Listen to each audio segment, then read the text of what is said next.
Jaya Radha Madhava Kunja Bihari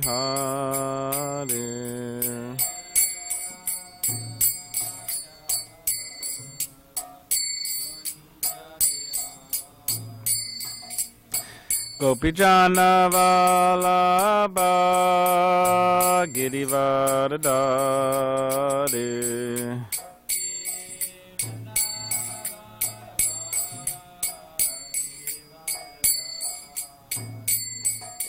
Gopijana Vallabha Girivardhari Krishna.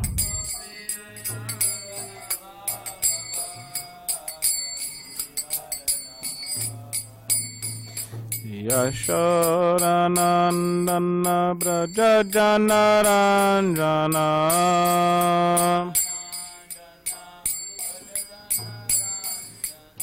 Yashodanandana Braja Janaranjana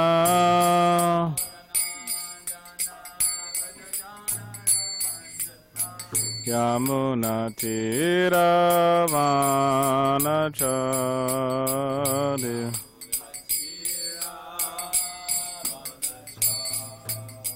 Yamuna Tiravanachari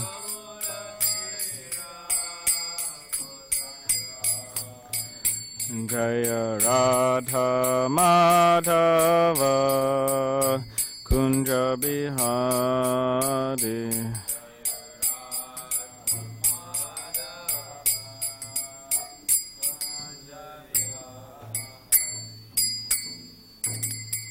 Jam Vishnu Paramahamsa Parivrada Acharya Ashtotra Shukra Shri Srimad His Divine Grace A.C. Bhaktivedanta Swami Prabhupada Ki Jai Grantharaj Srimad Bhagavatam Ki Jai. All glories to the simple devotees, all glories to the simple devotees, all glories to the simple devotees, all glories to Shri Guru and Shri Gauranga. I don't know if this thing is working.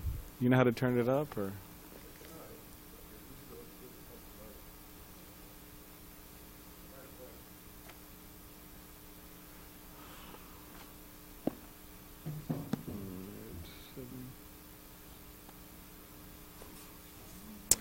Om Namah Bhagavate Vasudevaya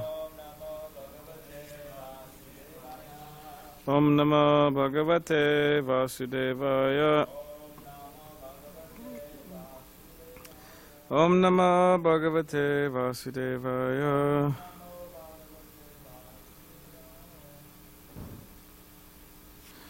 So we're reading from Srimad Bhagavatam, Canto 4, entitled Creation of the Fourth Order, Chapter 7, The Sacrifice Performed by Daksha, Text 1.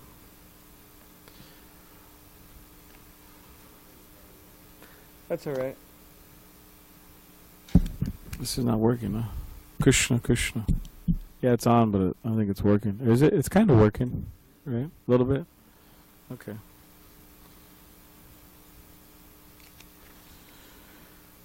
Maitreya Vacha Ityajannanunetena Bhavana Paritushyata Abhyadayi Mahabaho Prahasya Shuyatam Ati Maitreya Vacha Ityajannanunetena Bhavana Paritushyata Abhyadayi Mahabaho Prahasya Shuyatam Ati Maitreya Vacha Ityajannanunetena Bhavana Paritushyata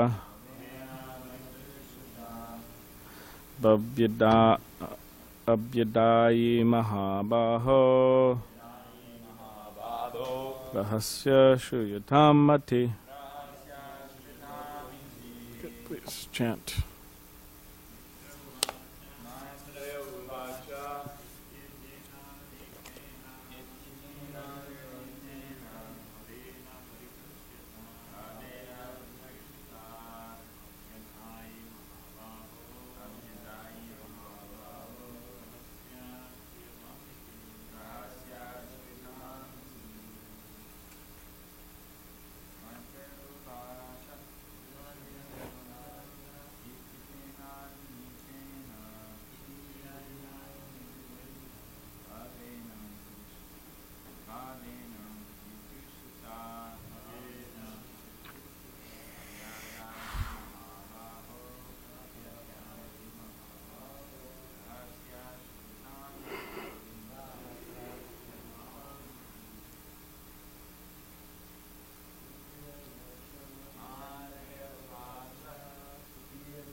Would you like to chant?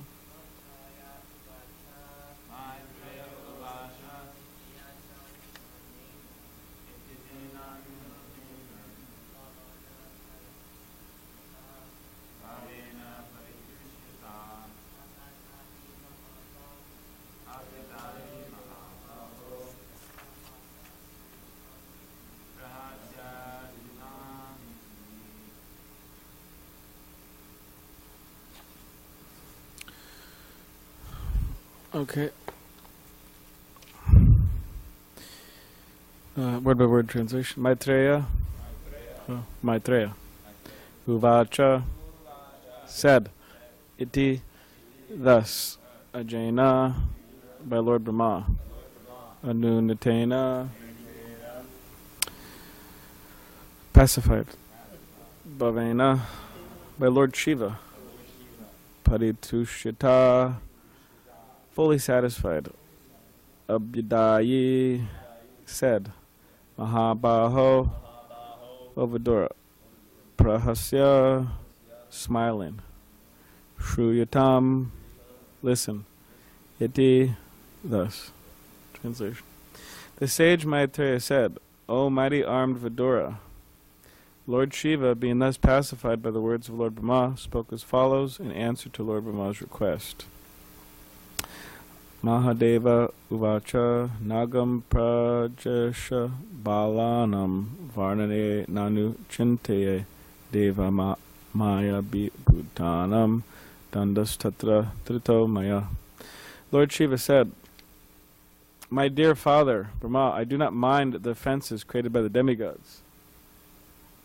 Because these demigods are childish and less intelligent, I do not take a serious view of their offenses and have punished them only in order to right them. Purport. There are two types of punishment. One is that which a conqueror imposes on an enemy, and the other is like that a father imposes on a son. There is a gulf of difference between these two kinds of punishment.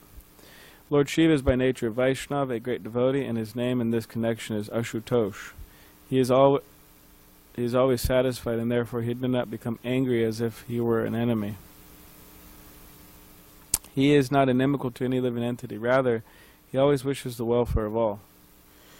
Whenever he chastises a person, it is just like a father's punishment of his son.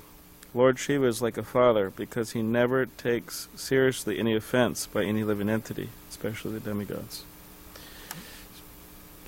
Om Jnanativadandasya Garanjana Shalakaya Chakshulanamadatamena Tasmai Shri Gurave Namaha Kam Karivachalam Pangam Langai Tegirim Yak Kripata Mahan Vande Shri Gurunditanam Vancha Kapadubhishcha Kripa Sindhaveva Chapatitanam Pavnebhyo Vaishnavebhyo Namo Namaha Shri Krishna Chaitanya Prabhu Nityananda Shri Advaita Gadadhar Shivasari Gaura Bhaktivinda Hare Krishna Krishna Krishna Hare Hare Hare Rama Rama Rama Hare Hare. So it was Srila Prabhupada's sannyas anniversary some days ago. So we didn't really talk about that. So I thought I would just read something from, before we get into the Bhagavatam, something from the Srila Prabhupada Lilamrita about Prabhupada's sannyas. So, yeah, it's nice information.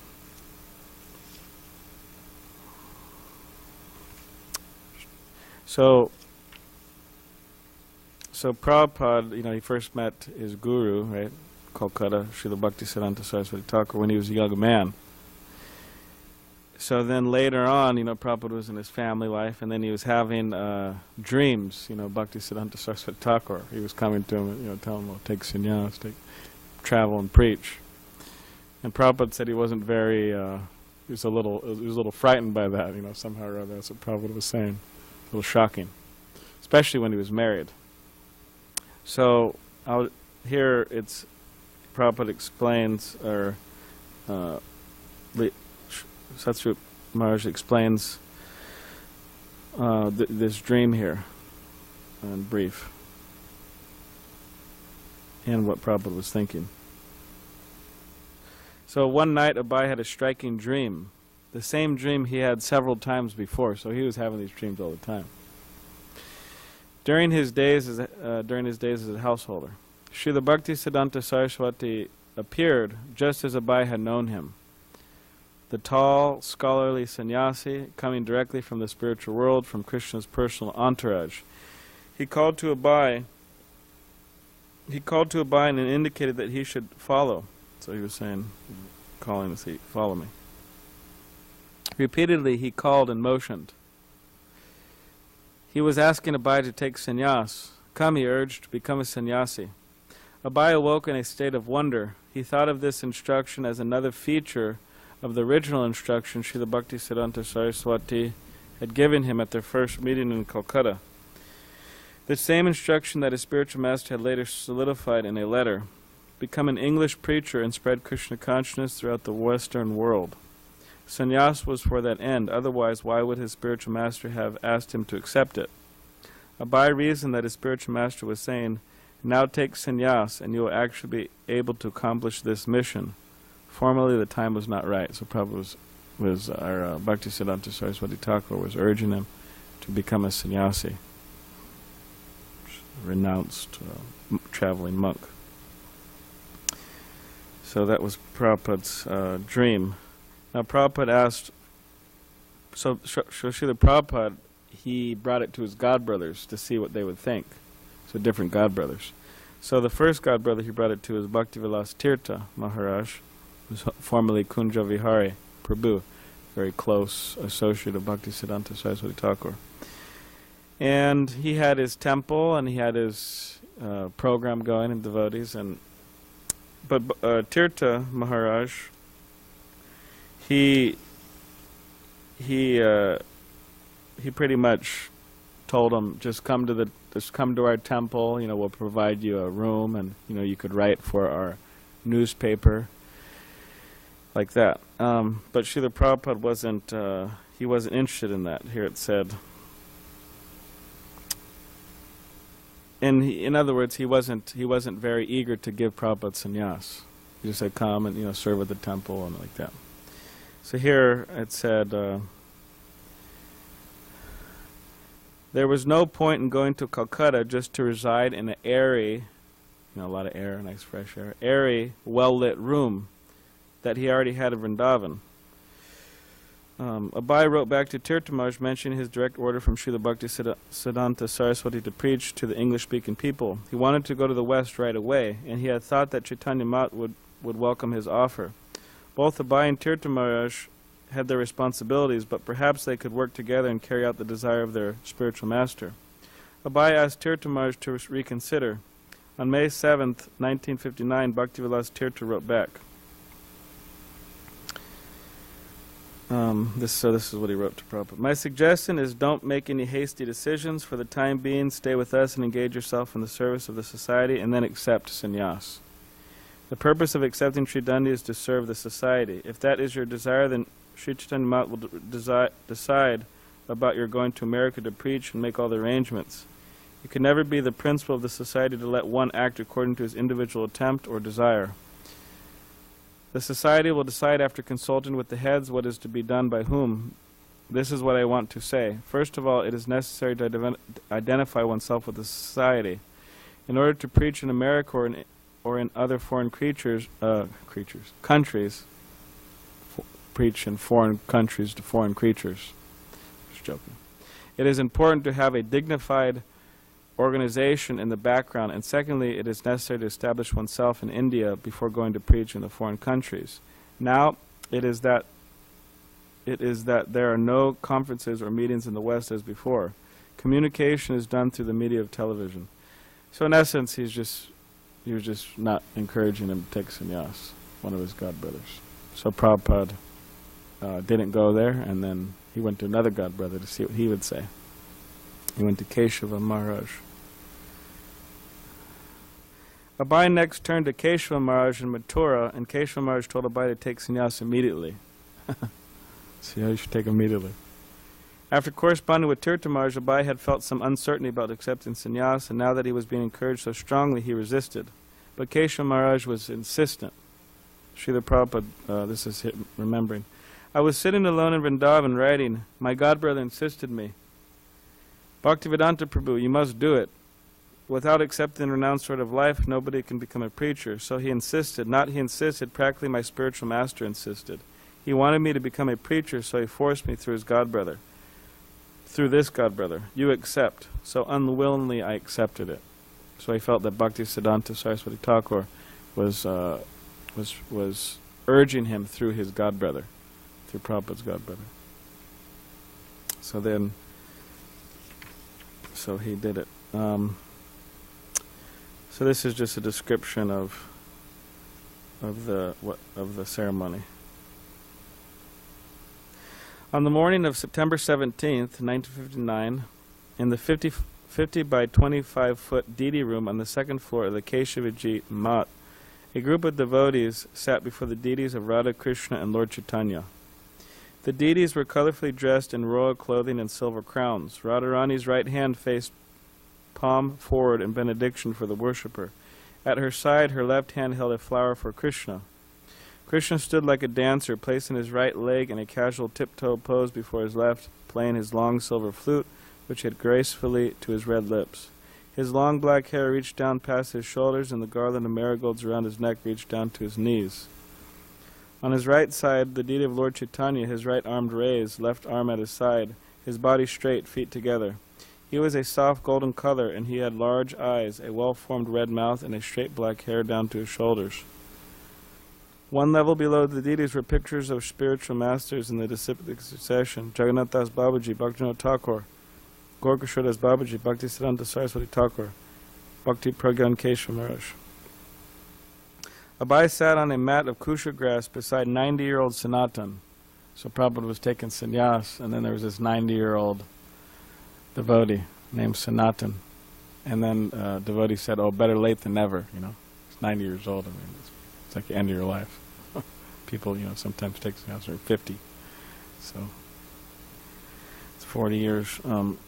90-year-old Sanatan also to receive sannyas that day. Sitting opposite the two candidates, Narayan Maharaj, Keshava Maharaj's disciple, prepared to conduct the ceremony of mantras and offerings of grains and ghee into the fire.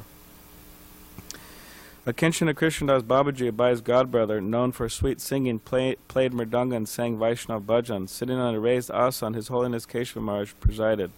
Since there had been no notices or invitations, only the mat's few residents attended. Narayan Maharaj chanted the required mantras and sat back silently while Keshava Maharaj lectured. Then, to everyone's surprise, Keshava Maharaj asked Abai to speak. Abai had not expected this. As he looked around at the gathering of devotees, he understood that the common language was Hindi. Only Keshava Maharaj had a few others spoke English, yet he knew he must speak English. After Abai's speech, each initiate received his sannyas danda, the traditional head-high staff made of 4 bamboo rods bound together and completely enwrapped in saffron cloth. They were given their sannyas garments, 1 piece of saffron cloth for a dhoti, 1 for a top piece, and 2 strips for underwear. They also received tulsi neck beads and the sannyas mantra. Keshava Maharaj said that Abai would now be known as Bhaktivedanta Swami Maharaj, and that Sanatan would be Muni Maharaj. After the ceremony, the two new sannyasis posed for a photo, standing on either side of their sannyas guru, who sat in a chair. So yeah, he gave him sannyas. So, so after, when Srila Prabhupada was, when they were having their sannyas ceremony, it said that, you know, they were chanting mantras, and whoever it was, they were saying to Kinchanadas Krishna Babaji Maharaj, they were saying, oh, keep the kirtan down. You know, keep the kirtan down because, you know, he's a little loud, and they were chanting their mantras or whatever. And then Srila Prabhupada, he would, this devotee, whoever it was, they would go like this, you know, like keep it down, and then Prabhupada would go like this, you know. In other words, louder. And they'd go back and forth like that. So Kinchanadas Babaji Maharaj, he commented later that to devotees, because some Prabhupada disciples interviewed him and spoke with him. They said, I knew that your Bhaktivedanta Swami would be, your Swami Maharaj would be successful in the West. And why is that? Does anyone remember? Yes, he had firm faith in the Holy Name, yes. So, yeah, so that's a little bit about Prabhupada's sannyas. All right, so the purport. Does anyone remember what the purport said? No? Okay. Yes, two types of punishment, that's true. A fatherly punishment and the punishment of a conqueror. Maybe we could open that window a little bit. I mean that door a little bit, Damodar Kumar. So, so yeah, within Krishna consciousness there is, you know, within any society there's forms of punishment when people do something wrong. So within ancient Western civilizations, ancient Indian civilization, there are forms of punishment. Depending on the severity of the crime, there's severity of punishment. And the whole purpose of punishment is to rectify the person, to make them better, not to just put them in prison and then that's it, throw away the key, but it's to make them better.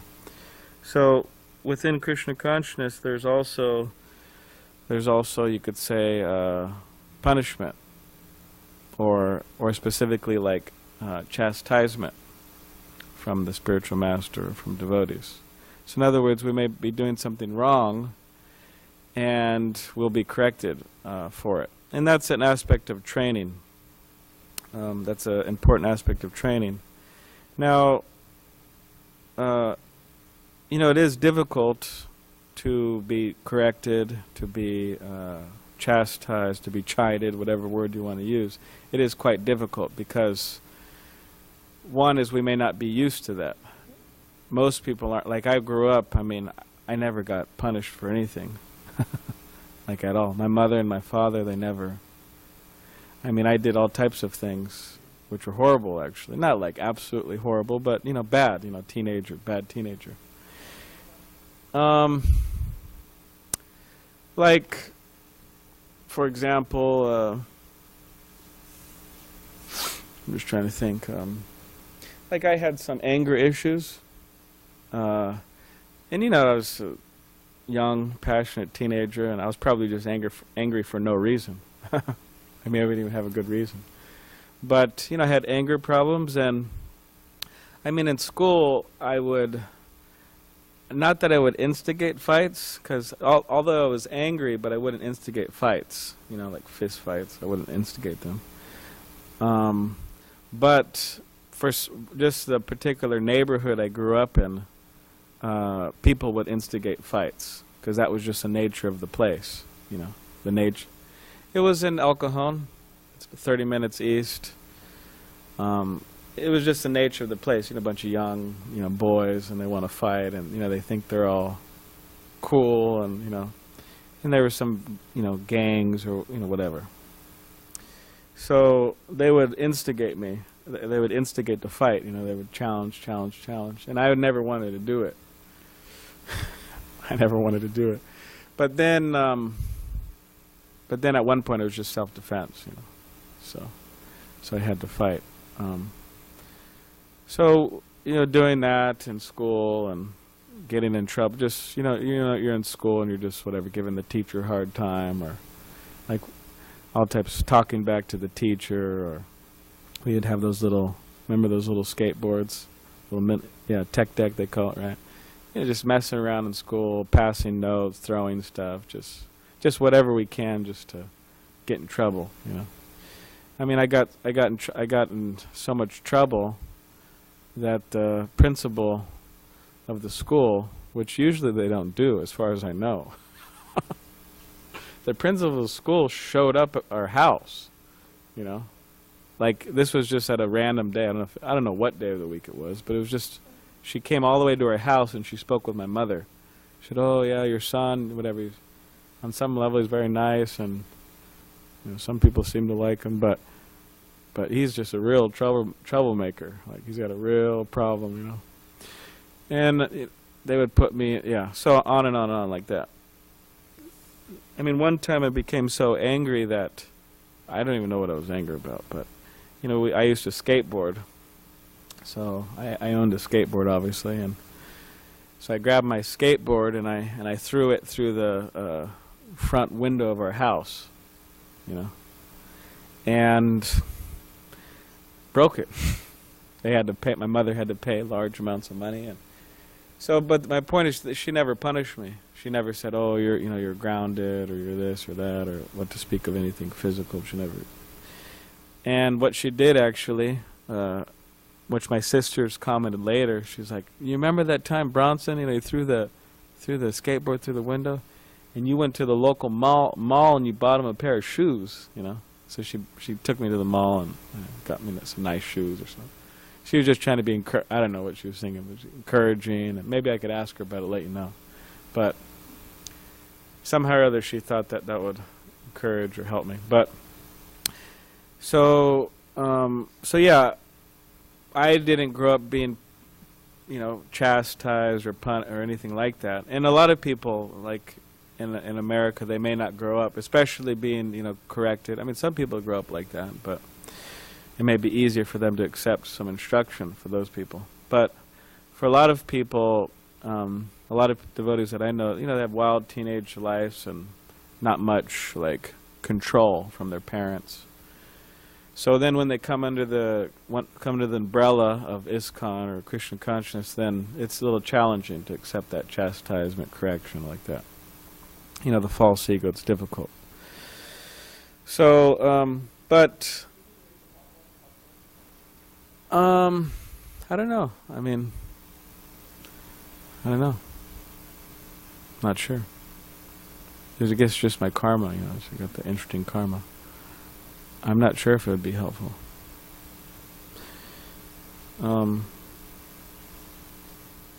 But so yeah, it's it's difficult on the false ego to accept that instruction, that correction, but that's absolutely needed. There has to be someone within our lives who we take instruction from, and we accept correction from. And even though it may be painful, we have to willingly accept that.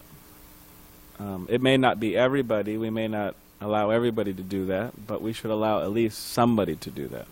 Whether it's whether it's a temple president, or whether it's a temple president, or senior devotees, or whatever, even peers. Because if we're trying to go back to the spiritual world, it's quite a, first of all, it's a challenging thing to do, but second of all, it's a path that most people don't tread, and the people who do tread it, there's every chance of falling off the path. So, and we do that sometimes, like when you're walking on a path or something, and you just, oh hey, what is that? And you kind of like, wander off, or you have some idea, and you just kind of wander off. So people deviate from the path all the time. We may do it daily, within our minds or whatever. We may deviate somehow or other from Krishna consciousness. And some people just, deviate for 10 years and come back later, whatever. So in order not to do that, we have to have somebody who's, you could say, there looking after us or checking on us. Hey, what are you thinking? Or, hey, what are you doing? Why are you doing that? You shouldn't do that, like that. A fatherly, or, within the case of men, fatherly figures, or older brotherly figures who could guide us. And that is all throughout Scripture. I mean, wherever you look, that's happening. Srila Prabhupada, he had devotees like that. Modern, or you could say present gurus, they also have devotees in their life like that. So it's not that, in other words, it's not that, oh, I reached the pinnacle of, of whatever position within ISKCON, and then that aspect of my life is removed.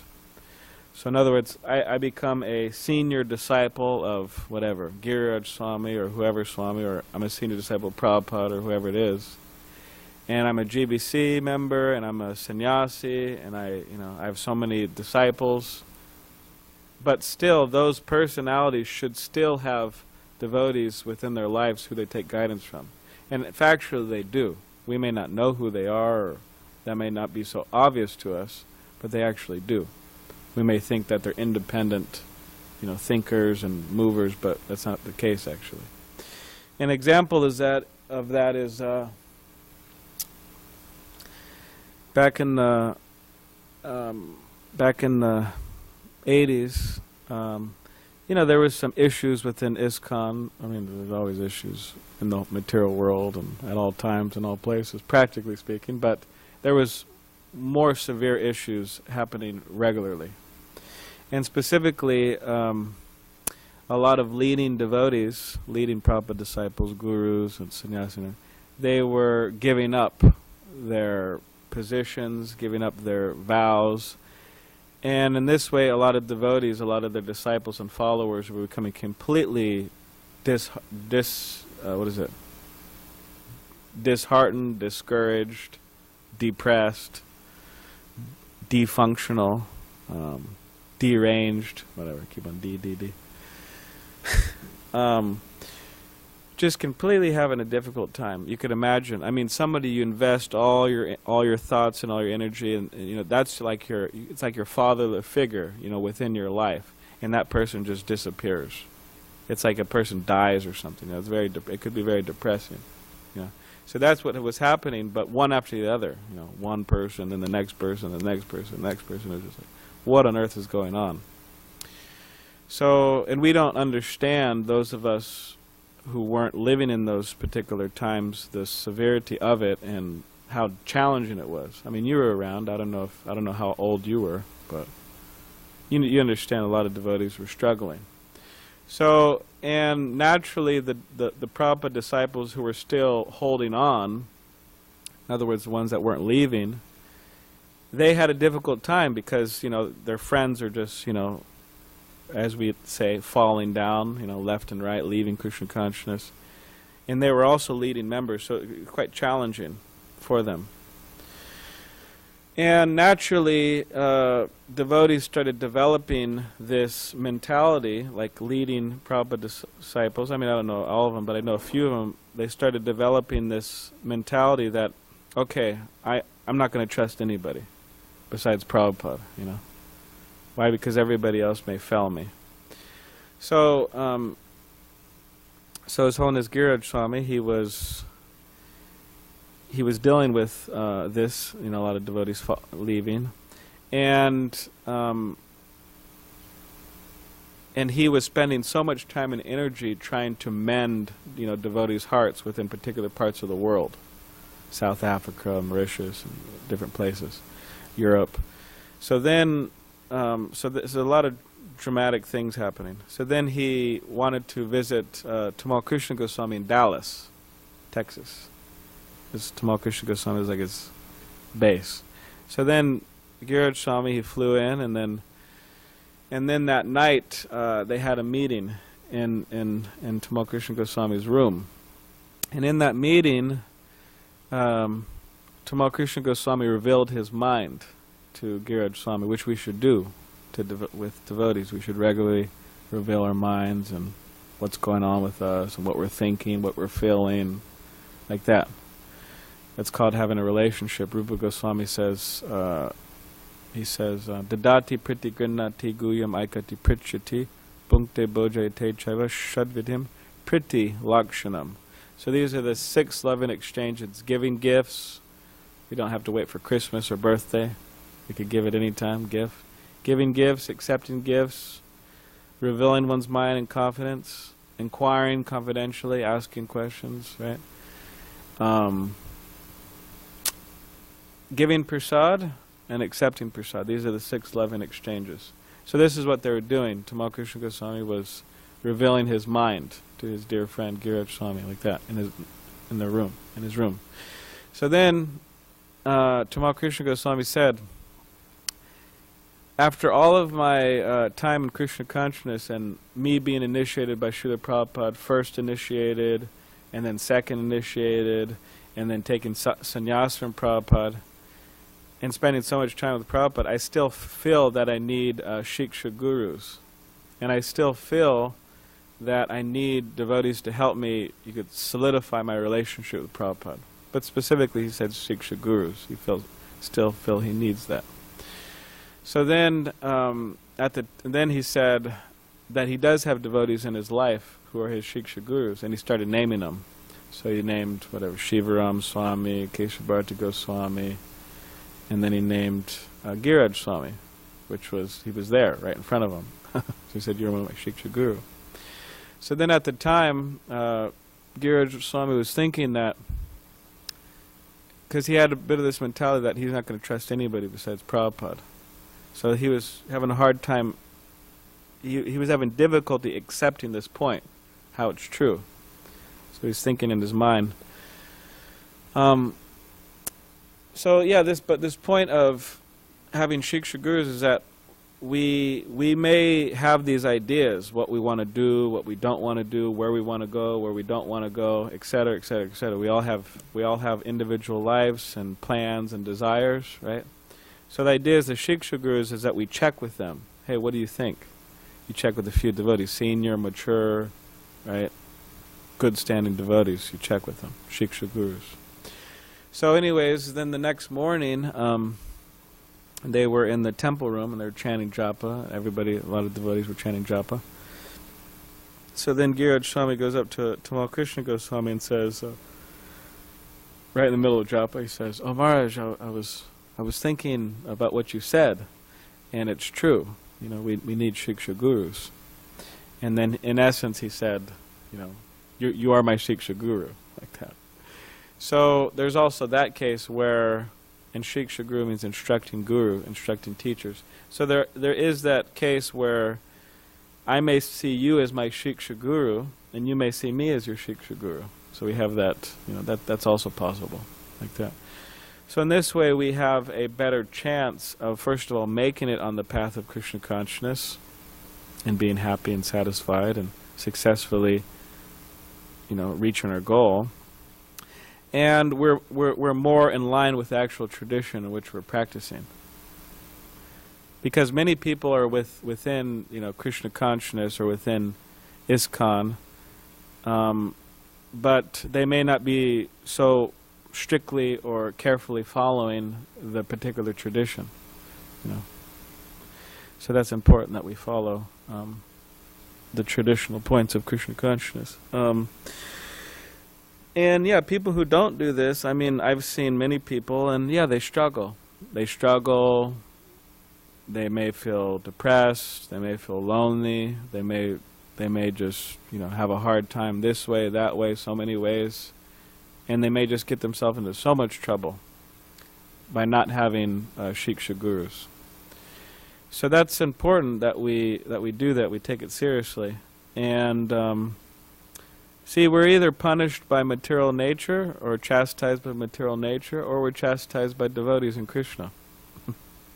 So, we take our point, we take our pick. You want to be no matter what, we have to suffer, sorry to say. But so you want to suffer in Krishna consciousness, means suffer for Krishna and the Guru, or you want to suffer for your own, selfish life or selfish enjoyment. So the intelligent thing is we suffer for Krishna, for the spiritual master, for the Guru.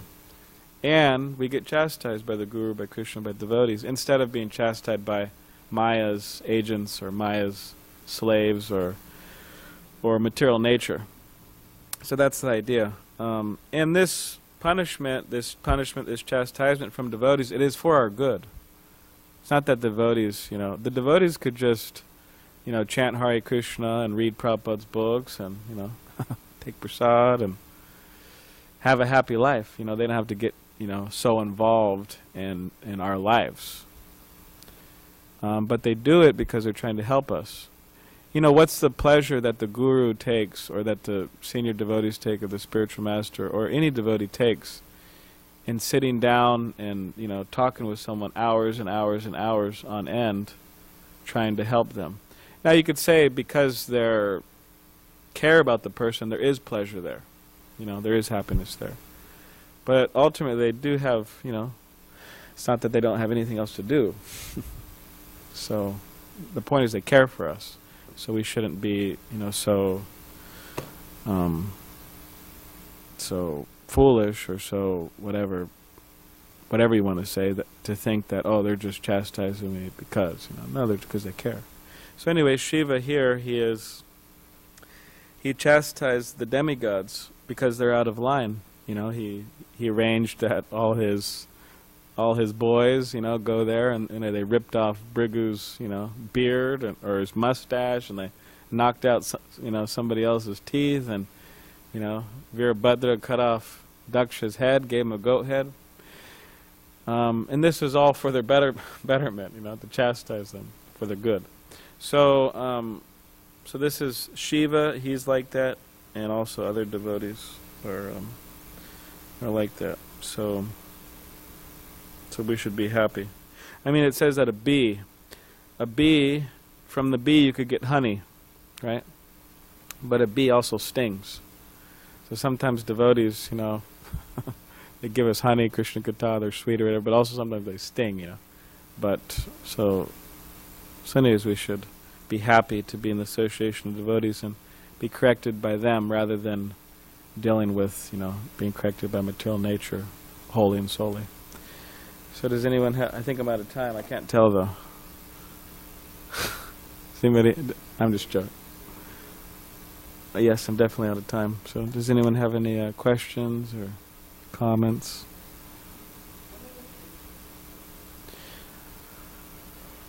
Well, purification methods. We should live a very, say, clean life or regulated life. We go to sleep early as possible. We rise early in the morning. We clean ourselves. We chant Hare Krishna in the morning. We read books, study books like we're doing now. Worship the deity, worship Krishna. So all this combined is a purification methods. And specifically what we do every morning is the most potent forms of those, because there's so many things we could do to purify ourselves, but Rupa Goswami says there are 5 most potent forms. So that's hearing Bhagavatam, chanting, associating with devotees, worshipping the deity, and residing in a holy place. So we're doing those every morning. So, but the first and foremost is Harinama, Harinama, Harinama Eva Kevalam, chanting. So if you want to get purified, you got to chant.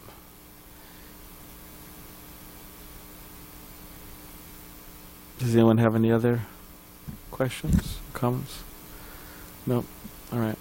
Grantaraj Srimad Bhagavatam Ki Jai.